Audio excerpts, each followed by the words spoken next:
Good evening out there. How you guys doing? It's Mike Melton back with the Soberhead podcast with my co-host, my boy John Rogers. What's up, Jay? How you doing tonight, bro? I can't complain, man. God is good as usual, man. You know. Yeah, man. So starting tonight, me and Jay, we're gonna take y'all through the 12 Steps and 12 Traditions book, which is one of the literatures for AA, and we're gonna go through each step and just chop it up, and then may the Most High give us the words to speak. Trying to find your thing to share it on your page. Trying to find your joint now. Share it on your page. It ain't coming up. Hold on. You know I'm kind of blind when it comes to that. The joint ain't coming up. I don't know why. Hold up. All right. Almost there. I think I found you. I keep picking the wrong name. I had too much coffee today. And I said I went back to it. I said I wasn't gonna go back to it. I went back to it. All right. So let's get at it. Step one. Yeah, I start off the reading and then we'll chop it up about each chapter. Each paragraph. And hopefully that this message to touch some people that's out there that's going through it, man. Step one, we admit it, we're powerless over alcohol, that our lives have become unmanageable. Who cares to admit complete defeat? Practically no one, of course. Every natural instinct cries out against the ideal of personal powerlessness. It is truly awful to admit that, glass in hand, we warped our minds in such a obsession to destructive drinking that only an act of providence can remove it from us. Wow, they started off with a banger. Oh yeah. Wow. Wow. Yeah, talk about that. What you got on that, brother? It goes to me, it's like the first two words on the page. We admit. You know what I mean? When we admit, it's about being honest with ourselves. You know what I mean? Like you can't hide from nobody else. You know what I mean? Like you really got to be honest with yourself. And it's an uncomfortable honesty. You know what I mean? Like, you know, nobody wants to admit that they're an alcoholic or they're struggling. I know, man. You know, you don't want to blame anyone or say it's not good, it's not bad. You know what I'm saying? It's the first time that you feel like when you say, I admit I'm an alcoholic, that's probably the first time that you really telling the truth to yourself. So that's what I got for that. With me, man, who cares to admit complete defeat? Like, man, like that's the thing. When you're real competitive, like I was competitive in sports when I played. I was competitive in business. I was competitive in the classroom. I was competitive at everything. So when I'm dealing with this alcohol thing, my mind is telling me that I could still beat this thing. Yeah. Because I was able to beat so many other things in my life. So I could beat this thing. There's no way that this thing is going to have control over me. I'm going to have control over that. But I could never get to control, man. Like I would tell myself like it's going to be like it was in the beginning. But them days was long gone. Yeah. And I have to say that it got me, that it defeated me.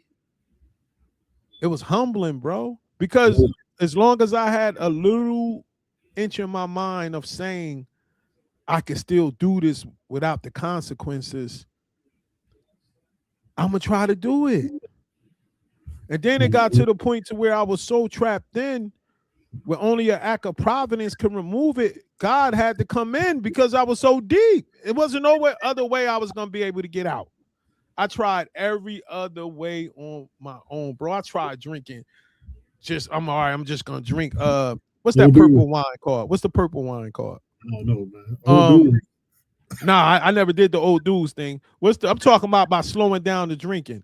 What's that purple wine called? That sangria. So now I ain't gonna drink liquor no more. I'm just gonna drink sangria. So now I'm drinking sangria, but I gotta drink so much sangria, I gotta keep going to the bathroom because I'm trying to replace it with the amount of liquor I was drinking. But then you know, I start adding a little bit of Ciroc to the sangria. You know what I'm saying? So now I'm drinking the sangria with a little vodka in it. Mm-hmm. Next thing you know, I'm back to the vodka again. That's it. Then I try another remedy to slow down. I could never get to the point to where I was actually going to slow down. But we have warped our minds into a session of destructive drinking. Like, in that part, I made my mind believe that it was okay. Because you still thought you was in control. That's why. Facts. You hit it right on the head right there, bro. Still thought I was in control, man. Mm-hmm. I still thought that I could do it.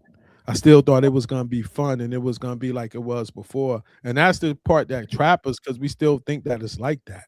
Oh, yeah. You know what I mean? And it says, next paragraph, no other kind of bankruptcy is like this one. Alcohol now becomes the rapacious creditor that bleeds us of all our self-sufficiency and all will to resist its demands. Once this stark fact is accepted, our bankruptcy as going human concerns is complete. Bro. Bro. Yo, how many times I woke up in the morning and told myself when I got out of bed, if I would have took a lie detector test and I ain't gonna drink today, I would have passed. Mm-hmm. And I couldn't. Once I went outside, it was like a power would take over my steering wheel and I'll be driving, and then I'll just end up in the parking lot of the liquor store. It's that so it bled me of being able to choose. Yeah. I couldn't choose if I wanted to do it or not. Like, I ain't have no choice at this point. I mean, because your body craved it so much. It's like once it was out of your system, you had to. That goes to like the comparison of the bankruptcy. Once the alcohol got out of your system, you was going to do whatever you needed to do to get it back into your system. You know what I'm saying? Yeah. And it's crazy because even with the credit part, you know what I'm saying? So think about it from the finance part of being broke. Mm-hmm. Oh man, how I'm gonna get something to drink? I don't got no money. You get credit from your boys. You get credit at the liquor store. You know what I'm saying? So like, you know, and then once that credit's out, you start looking for other things. Like, you know what I mean? Like that whole feeling of waking up dry as an alcoholic is something that, you know, I think most people struggle with, and part of, you know, getting to recovery. You know what I mean? Because you want that craving, man. Like your body, like, you know, I always tell people the first 48 hours of detoxing, man, look, that's a struggle. It's rough. It's rough. You know what I'm saying? Because like rough. You said, I'm going to go back to the word bankruptcy. It's taking everything out of your system that you want and you're fighting. And if you don't have the power to admit that you need help, then you're not going to be able to defeat this disease. What was the moment like for you? Like, I remember that moment where I felt more comfortable with the alcohol than without. Like when I started feeling uncomfortable without alcohol in my body. It was probably the first time I went to AA. You know what I mean? Like, I was like, whoa, this is for real. You know what I mean? Like, you know, like, I think I got problems, but these people in here really got problems. And like, you know, how long am I going to last? You know what I'm saying? Am I going to last a day or 2 days or, you know what I mean? Like, because my body keep telling me, hey man, you ain't going to be able to go to sleep unless you get something to drink. You know what I'm saying? The crazy part is you're not going to be able to go a whole week if you don't put me back into your system. You know what I'm saying? So for me, once I got past the first 7 days and really going to, you know, meetings that whole week is really when I became comfortable without having alcohol in my system. So, I mean, like with me, it was more like me asking, like, not when you became comfortable without it in your system. I was talking more of the sense of the part of like, it was more comfortable for me to have it in my system than without. At first, when I was still drinking was fun. I get it in my system, but I was still cool, able to do stuff without it. Yeah. And it came a point to where I was uncomfortable without it. Yeah. And I had to have it. Like, do you remember when your body switched to that? I probably think like when I went back to Jersey and I wasn't sober at the time and I had to speak at a function. And I was like, they said, well, try not to drink until after you finish. And like my whole speech, I was uncomfortable like a mug, man. You know what I'm saying? Like, yeah. And as soon as I left the mic, I had to run to the bar. So it's like I spoke. As soon as I dropped the mic, the Hennessy started flowing. You know what I mean? Yeah. And that's probably one of the most uncomfortable situations I've been in because it was like I had an assignment to do. I did the assignment. And as soon as I was done with the assignment, I ran right back to the alcohol. You know what I mean? That was just, like, how am I going to function or how am I going to, how am I going to beat this disease? You know what I mean? Like, here it is. I'm the keynote speaker, but I'm waiting to finish so I can get bodied. Indeed. Then it says, but upon entering AA, we soon take a quite another view of this absolute humiliation. We perceive that only through utter defeat are we able to take our first steps towards liberation and strength.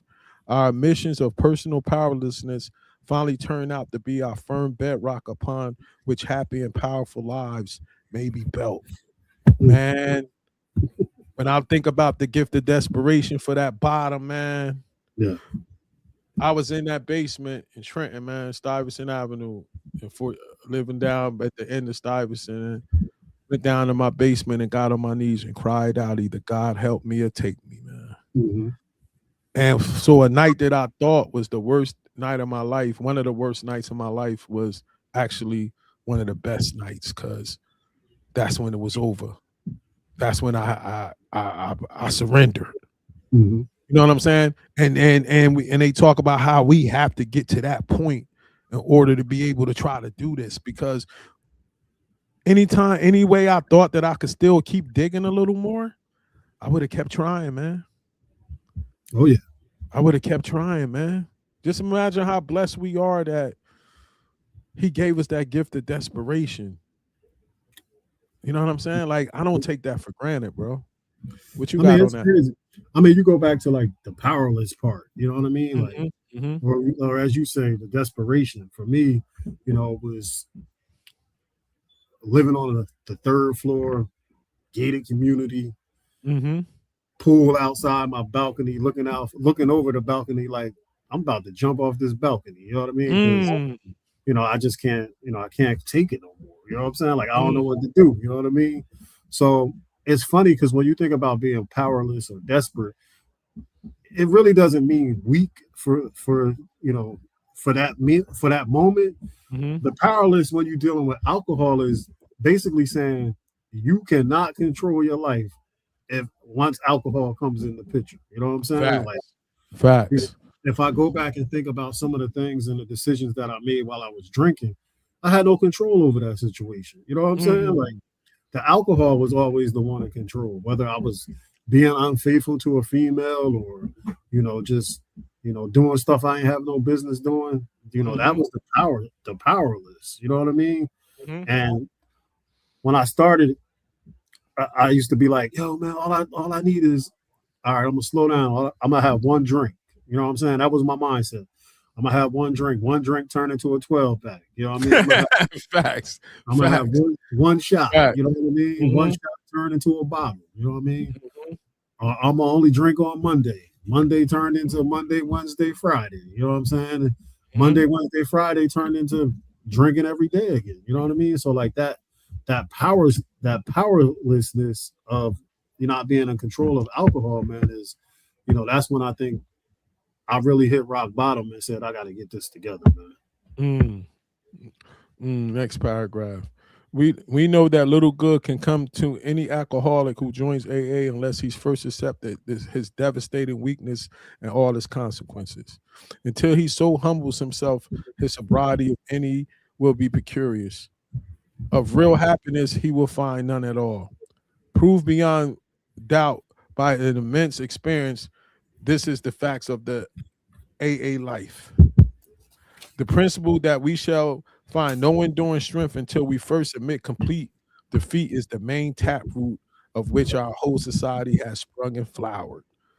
Man, I had to get to that bottom, bro. Without that, it was over. Like it and it's a thing that you don't want to have to admit when you get there, but it's so liberating once you give up, and then you can start that journey, man. You know what I mean? But I had to get broken to get there, man.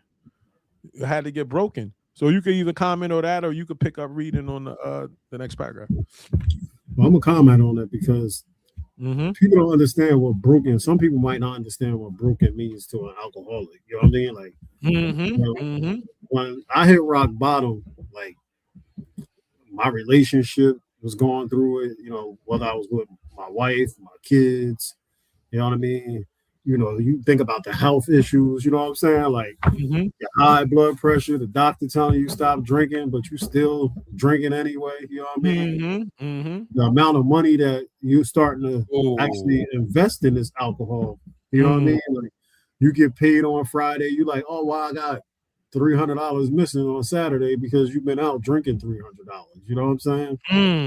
And then the emotional, you know, the anxiety of just being at work from 7 in the morning to, you know, 4 o'clock in the afternoon, just waiting to get out of work so I could go get something to drink. You know what I mean? So you talking right now, bro.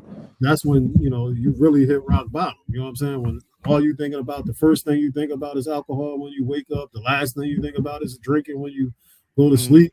That's when your life becomes unmanageable. That's what it means to be broken as an alcoholic. So indeed, and I'm going to the different liquor stores, man, all around town. Like I had like 6 or 7 in the stash, and as soon as I walk in, all of them knew what I wanted. Oh yeah, you go into it on the counter.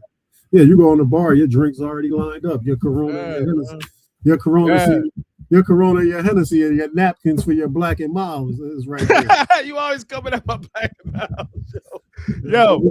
Yeah, because you was messy with them Black and Miles, man. Hey, I'm messy anyway, man. My wife still be on me about me being messy, man. That's just, you know what I mean? That's part of it, man. That's just one of my character defects. But I remember one of the most humbling experiences, man, and people that's in AA definitely will be able to relate to this, man. I remember I had so many bottles in my trash, bro, that my sister used to live.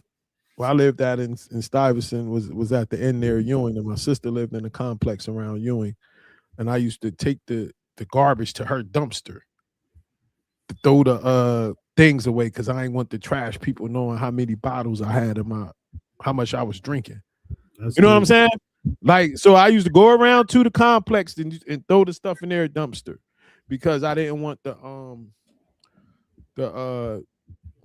people that pick the trash up that know how much was in the thing, man. You know what I mean?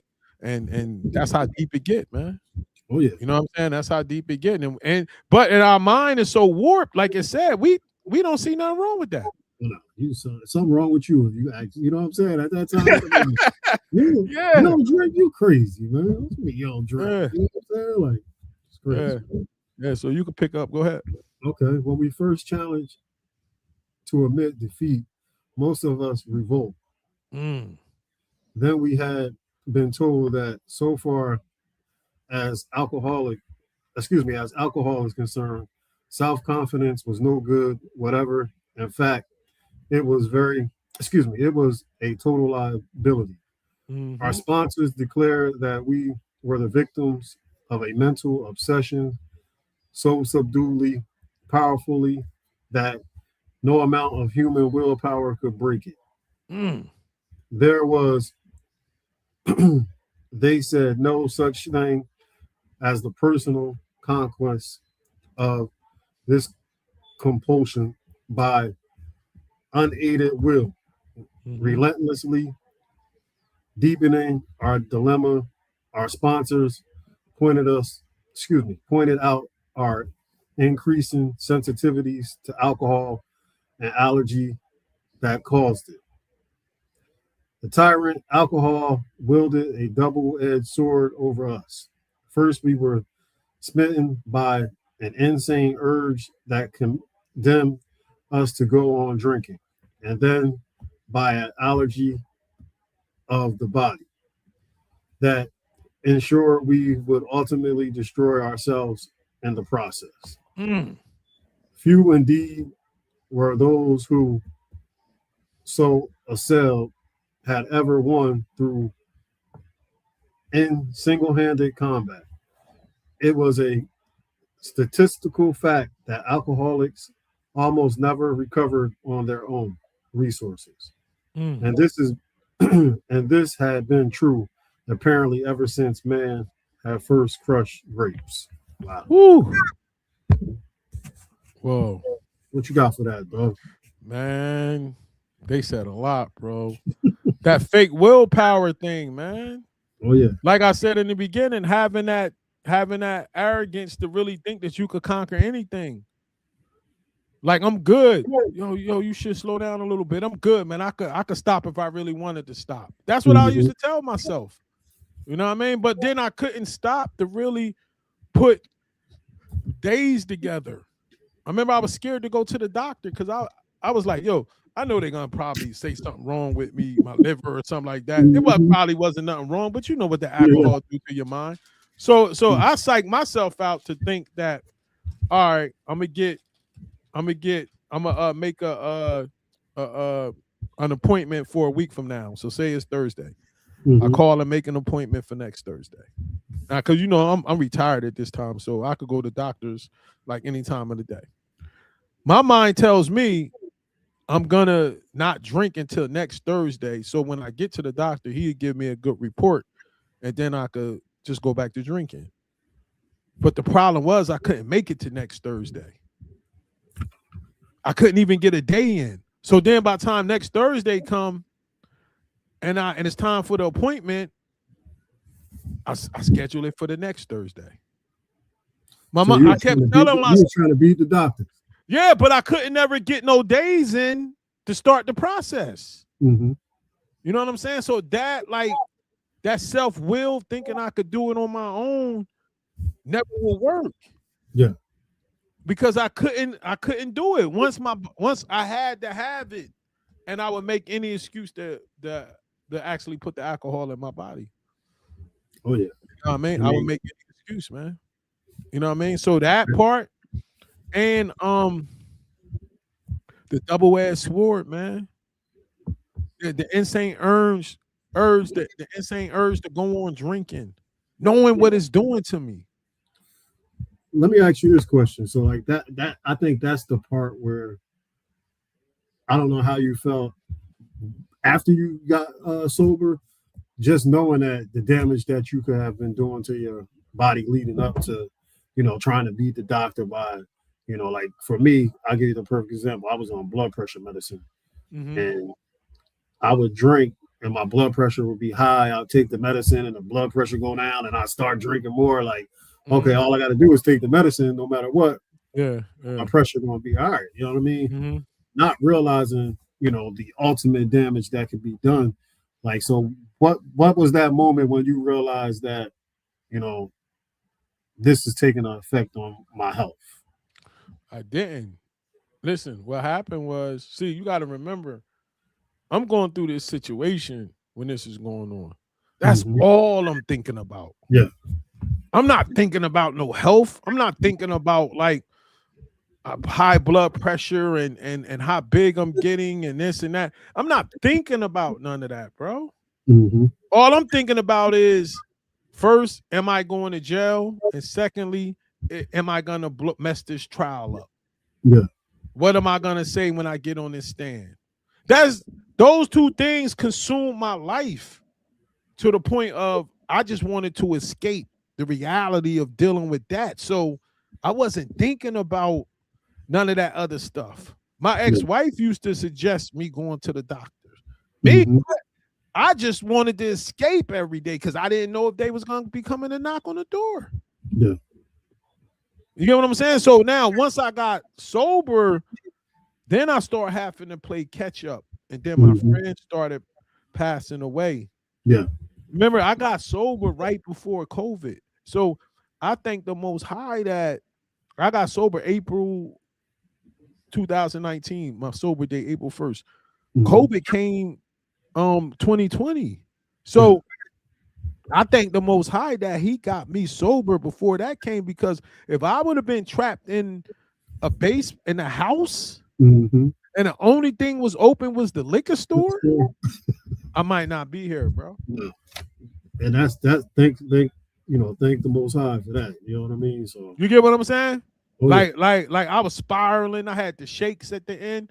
I might not. I used to be trying to drink coffee, and my hand used to be shaking, bro. Yeah. Like and I ain't know. I'm like, yo, why my hand? I ain't know what was going on. Bro, I mean, I was like, why my hand is doing that? Like you said, the DTs and the shaking, man. Like, yeah, part right there. I mean, I could remember just having my hand on a book and my hand just for no reason. I'm like, what's going on? You know what I mean? So like, no doubt. I definitely understand that part, man. No doubt. What you got for that, John?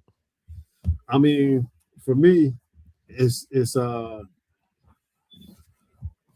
that it ultimately will destroy your life. You know what I mean? So like that part right there, I could bear witness to. Like, I've lost some friendships. I don't hurt some people. You know what I mean? All due to the struggles of alcohol. You know what I'm saying? Like, we starting on step one, and as we go further into the steps, that's when my life began to change. But I always thought I could control me. You know what I'm saying? Like, can't nobody tell me what I can do. I know it's too much. Is what ain't enough. You know what I mean? Like, and the scary part about when I was drinking, I just thank the Lord that He got me home on the many nights that I drove. Bro. I know, bro. The fact that I was drinking, not only drinking, I was drinking and driving. You know what I mean? Yeah, man. Sometimes, bro. I would go somewhere and be tore up, and then my kids would be in the car with me. You know what I'm saying? So, just that unmanageable part of it. You know what I mean? Because you think I thought I was JJ Hoops and nothing could touch JJ Hoops. You know what I'm saying? Like, and I thought it was a certain type of lifestyle that came with being facts. JJ Hoops. You know what I'm saying? Like, facts. Yeah. He definitely guided the will for me many nights, bro. Yeah, you know what I mean? So like, he definitely guided the will for me many nights, man. I thank the Lord for that, man. But indeed, man. I mean, that's what I got for that. So, all right, go ahead. You can read the next one going into the second page. In AA pioneering time, none but the most desperate cases could swallow and digest this unpalatable truth. Even these last grapes often had difficulty in realizing how hopeless they actually were. But a few did, and when those laid hold of AA's principles with all the force with which the drowning seizures, life preservers, they almost invariably got well. This is why the first edition of this book, Alcohol Anonymous, published when our memberships were small, dealt with low bottom cases only. Many less desperate alcoholics tried AA, but did not succeed because they could not make the mission of hopelessness. That happened to me the first time I went to rehab. That part right there, like you said, I remember when you told me that you going to rehab. I could say the same thing, man. The first time I went to rehab, that happened to me. I had the money, I had the business, I had the job, I had man, I started listening to their stories. I'm like, man, I ain't like these people, man. Yeah. You know what I mean? Like I was, because I wasn't at that desperation point. I still thought that I still had it in my mind that I could figure out a way to do this without getting the consequences. You know what I mean? Crazy. I remember I almost had a DUI in down there by Tom's River, bro. I remember it. And I remember I had a lawyer that got me out. You know what I'm saying? I had to pay him a nice grip. He did his thing, got me out, reckless driving, and but I told myself it wasn't that I had a drinking problem. I just shouldn't have been by Tom's River. Yeah. You know what I'm saying? Like you know how we rationalize it out? Like, no, bro, sit down somewhere. Like you can't stop drinking. Like, I didn't. That wasn't it. I just wasn't supposed to be by Tom's River. You know what I'm saying? So that kind of thinking, man. That kind of thinking. What you got on that, John? I mean, I remember when I first went into the program the first time. I remember I going on a Friday. You know what I'm saying? Like, that probably was my first time really having an experience with the DTs and, you know, seeing all these spiders on the wall and everything else. You know what I'm saying? And I remember going to the meetings, you know, the morning meetings, the afternoon meetings, night meetings. And I was like, yo, what am I doing here? You know what I'm saying? Like, these people got problems. Ain't nothing wrong with me, man. Like, I'm here because maybe my family telling me I need to get help. You know what I'm saying? But I'm like, what am I doing? I ain't hurting nobody. You know what I'm saying? Like, rationalizing. You know what I mean? Yeah, you know what I'm saying? So I'm like, yo, this is crazy. Something wrong with y'all. Ain't nothing wrong with me. You know what I'm saying? Like, you know, so I'll never forget that. You know what I mean? Like, my first time at rehab was just one of those times where I was like, I still thought I had the power to defeat this. You know what I mean? And then once I accepted that I was powerless, you know, like I said, that's when I began my journey to make the changes in my life. It is a tremendous satisfaction to record that in the following years, things change. Alcoholics who still had their health, their families, their jobs, and even 2 cars in the garage began to recognize their alcoholism. As this trend grew, they were joined by young people who were scarcely more than potential alcoholics. They were spared the last 10 or 15 years of literal hell the rest of us had gone through. And step 1 requires an admission that our lives become unmanageable. How could people as these take this step? It was obvious to necessary to raise the bottom the rest of us had hit to the point where it would hit them. Going back in our drinking histories, we could show that years before we realized we were out of control, that our drinking were even then was no mere habit. It was indeed the beginning of the fatal progression. To the doubters, we could say, perhaps you're not an alcoholic after all. Why don't you try some more controlled drinking? Bearing in meanwhile, what we were told you about alcoholism, the attitude brought immaculate practical results. It was then discovered that when one alcoholic had planted in the mind of another the true nature of his malady, that person could never be the same again. Following the spree, he would say to himself, maybe those AAs were right. And after a few experiences, often years before the onset extreme difficulties, he will return to us convinced that he had hit bottom as truly as any of us. John Barleycorn himself had became the best advocate. Man, sheesh. Man, they ain't lying. Like, once that joint sink and hit you, you're like, I can't lie. Once I read more about alcoholism chapter, right? I said, damn, I'm really an alcoholic. Like, you know what I was like, we can laugh about it now, but you know that feeling when it really hits your soul. But go back to the control part, man. Like, ain't nobody sitting there telling you, oh, Mike, you drinking too much. You know what I'm saying? Like, think about it. Wasn't people, nobody around us or in our circle was like, yo, you drink too much. You had the JJ Hoops money to pay for the alcohol. That's why ain't nobody telling you that. You know what I'm saying? So, like, 100%. You know what I mean? Like, what you mean you're not drinking no more? You know what I'm saying? Like, yeah. It goes back to, I like a part in there where it talk about it's not going to be one time. You know what I mean? Like, it wasn't one time for us. You know what I mean? Like, you got to truly hit that rock bottom. You know what I'm saying? Until you admit, until you humbleize yourself and admit that you don't have no power over drinking, then you always going to think that you can manage being an alcoholic. You know what I'm saying? Like, I realized that I was a functional alcoholic. You know what I mean? Like, I could go to work, be fine, leave work, get tore up, go do a workout somewhere. You know what I mean? Go home, wake up, do it again, And I wasn't sloppy, I wasn't disrespectful.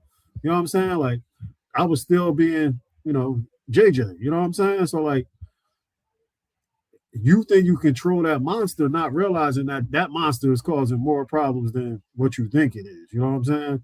Because you're not seeing the underlying of the disease, because you're not accepting it as a disease. You're just like, hey man, when I want to stop drinking, I'm gonna stop drinking. And I did that for years. You know what I mean? Like I said, every year from January to April, I would stop drinking. You know what I'm saying? And I'm like, but on April 22nd, I give you that. I couldn't do that.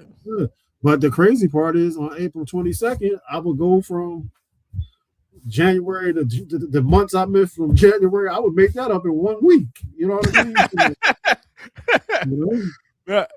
But I remember sitting in the basement one time and saying to myself, like, thinking like, when was the last day you didn't drink? And I couldn't remember. That's crazy. What was the last day? You get what I'm saying? So it's like, that's how normal it became. And one of the downfalls that come with it is having the access. Yeah. See, we wasn't dealing with heroin and crack and all that stuff where like like you could spend large amounts of money and I heard a dude say he spent like $8,000 in 1 week on drugs or something like that. You're not doing that with alcohol. You get what I'm saying? Yeah. So we had the means that we would probably kill ourselves before the money ran out. Oh yeah. You get what I'm saying? So that's the dangerous part of having the means, the access to all of that stuff. And that's why when you get blessed to be able to bring in that kind of money, but you don't have the righteous or the spiritual guidance, the Holy Spirit to give you that discipline, you can really destroy yourself, because there's nobody that could tell you no, because you have the access to do whatever you want whenever you want. Oh yeah. You feel what I'm saying? And the alcohol and the attitude and stuff, you're gonna go full throttle and you're gonna take advantage until, if God loves you enough, he busts you in the head to the white meat, and then you realize to the white meat. I got something else. I got something else to do. You know what I mean? Now the next paragraph you about to read is probably one of the realest paragraphs in this book, bro. That paragraph right there is mean right there. You know what I'm saying? So hit that joint, and then we on our way out. It's almost done after that. But hit that joint right there. That joint mean right there. Where it says, why all this? Yeah. Yeah. That's a mean paragraph. Hold on, man. I gotta get the light. Look, you see my lighting. Yo, that paragraph is mean. If you need the light, I'll read it. If you want me to read it, if you gotta get go ahead, man. Go ahead. One thing I will admit, at this age, I'm about to turn 50, I really gotta be like this to read this. I just put it on the computer and blow it up to like 150. Yeah, I gotta do that. Everything blurred. That's it. I gotta do that. It says, with all this insistence about every AA must hit bottom first. Why is all this insistence that every AA must hit bottom first? The answer is that few people will sincerely try to practice the AA program unless they have hit rock bottom. For practicing the AA remaining 11 steps means to adopt the adoption of attitudes and actions that almost no alcoholic who is still drinking can dream of taking. Who wishes to be vigorously honest and tolerant? Who wants to confess his faults to another and make restitution for harm done? Who cares about anything about a higher power, let alone meditation and prayer? Who wants to sacrifice time and energy in trying to carry the message to the next sufferer? No, the average alcoholic, self-centered in an extreme, doesn't care for this prospect unless he has to do these things in order to stay alive himself.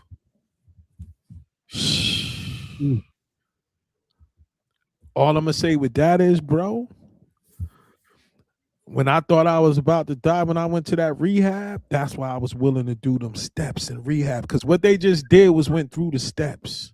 Yeah. So when you look at it and they say, who wishes to be virtually honest and tolerant? That's step one. That's step 1 through 4. Mm-hmm. Who wants to confess his faults to another and make restitution? That's step 5 through 8. Mm-hmm. Do 8 and 9 when you got to make that restitution. Mm-hmm. Who cares about higher power? That's step 10. Let alone prayer and meditation. That's step 11. And who wants to sacrifice time and energy to carry the message? That's step 12. Yeah, they broke it down in that one paragraph. Mm-hmm. So, but I had to be at that bottom and desperate to say that I'm gonna do this. Yeah. Me and my sponsor was talking last Monday night because we about to get ready for the Big 4, and I was talking about the many people that I sponsored, and then once we get to 4, you just never hear from them no more. You get what I'm saying? Because that's when it gets real, when you really got to look at yourself. Can you really be honest about who you are? That part, Jay. Like, I know we're going to touch on 4 when we get there, but they talking about it right now. Can you be really honest about what you did? Can you be really honest about what happened to you? Can you be really honest about your motives? Can you do that? That part right there is, woo. And they said you got to be willing. The only way that you'll want to do this, you got to believe it's life or death. That's it. You know what I mean? Like, you're 100% right. Not only that, you go back to the words AA. What AA stand for? Alcoholics Anonymous. Okay, so for me, I could replace that AA with one line in this that last paragraph that you wrote. Attitude and actions. You know what I'm saying?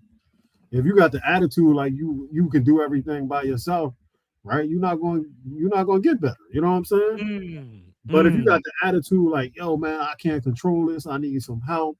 You know what I'm saying? I'm going to work these steps, which now becomes the action. You know what I'm saying?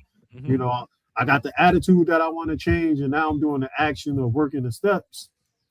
Now my life is going to get better because I got a different mindset. You know what I'm saying? But if I still got that attitude of I could do everything and I don't need nobody, then what actions am I taking to recover? I'm not taking none because I feel like I'm still in control of everything around. You know what I mean?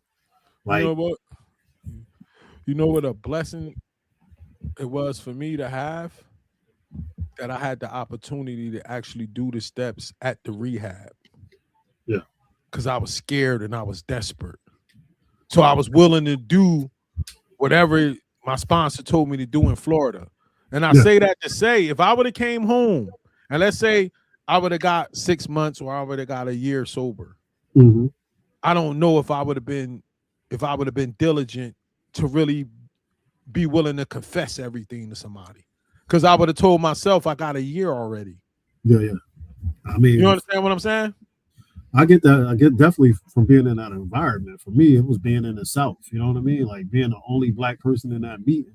And, you know, and then somebody just telling me, you know, basically asking me, you know, how much I love, you know, my parents, my children, my wife, and then just basically telling me, hey, man, that next drink could possibly kill you. You know what I mean? So like, you know, and then like you said, once you get involved with the sponsors, the sponsor part was funny to me because I was like, hold up, now I feel like I'm a ball player, like I'm the first round, like I'm the first draft. You know what I'm saying? Like I got all these cats coming at me, like, yo, take my number, take my And I was like, okay. And I remember I hooked up with this older guy, and you know, like he gave me everything, you know what I mean? The big blue book, you know what I'm saying? CDs, everything. So I was like, I ain't have no excuse after that. You know what I'm saying? And then the fact that, you know, when I started the journey, I started it by myself, but I was like, yo, I didn't, you know, hurt just me. You know what I'm saying? So I was like, hey, man, let me ask my wife if she want to come to AA with me. You know what I'm saying? Like, and it's, you know, I think about it like this. I went to AA with my girlfriend and I got sober with a wife. You know what I'm saying? Like that's how deep it was for me. You know what I'm saying? Man, this how you know God is real and he don't care about color or anything like that, man.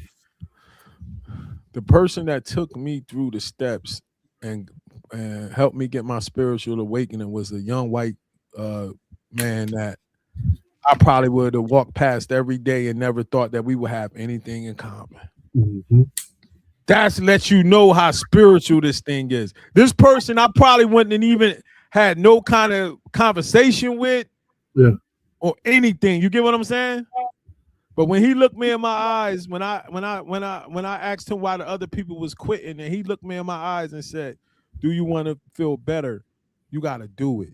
You got to do 4 and 5." And when we did 4 and 5, man, and that spirit came in me, bro, it was like, wow. It's crazy. You get what I'm saying? But if it was a lineup of people, let's say a lineup of 5 people, and I had to choose the person that was gonna bring me, that was gonna help me get to God, I probably wouldn't have chosen, bro. Oh, yeah. If I had to choose the person who was gonna do it, you get what I'm saying? I wouldn't have walked. That's why you never know who I was. Man. I was like, I thought I was at the Ku Klux Klan rally. I said, nah. You know? Oh yeah, you know when you go in there, it ain't gonna be that many of us, but you gotta want it. But that part right there, what you just said, man, you have to want it. Yeah, you have to admit that you can't do it by yourself. That's number one. You know what I'm saying? And then you gotta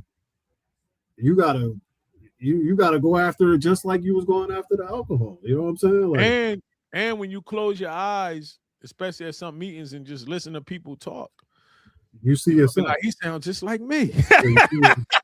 You really, I mean, that part right there was like the most.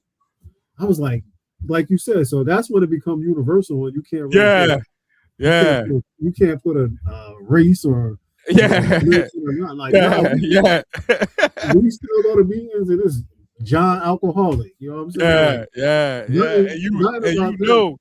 And you know when you hear somebody. And you know when you hear somebody say something, you be like, "Damn, I would have did that too." Yeah, he just like me, man. He just like me. So I'm gonna finish this last paragraph. I was gonna say, I like this last paragraph. Go ahead. You want to read it? Yeah. Under the lash of alcoholism, we are driven to AA, and there we discover the fatal nature of our situation. Then, and only then, do we become as open-minded to conviction and as willing to listen as the dying can be.